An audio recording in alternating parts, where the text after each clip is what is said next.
Hello guys, welcome back to my channel A to Z Info.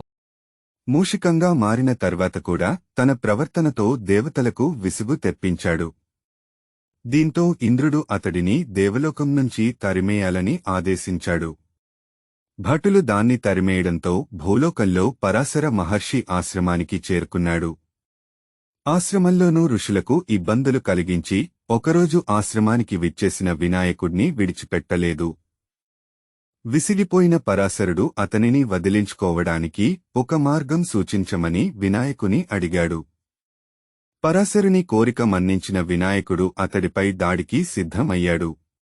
క్రౌంచునిపై వినాయకుడి దాడి.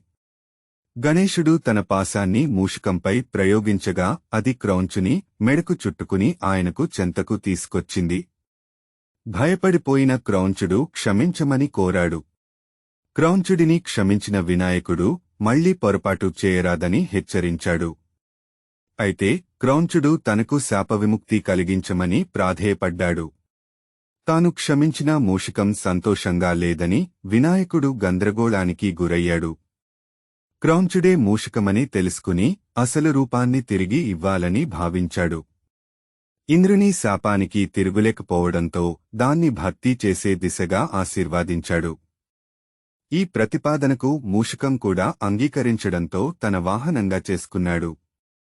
ఏ కార్యం ప్రారంభించినా ఆదిదేవుడు వినాయకుని పూజించడం ఆనవాయితీ కాబట్టి గణేశుడితో పాటూ పూజలందుకునే వరాన్ని క్రౌంచుడికి ప్రసాదించాడు. దీంతో గంధర్వుడైన క్రౌంచుడు వినాయకునికి వాహనంగా మారాడు. ఇక్కడ మరొక సమస్య వచ్చింది. వినాయకుడి బరువును మోయలేను కాబట్టి తేలికగా మారమని కోరాడు.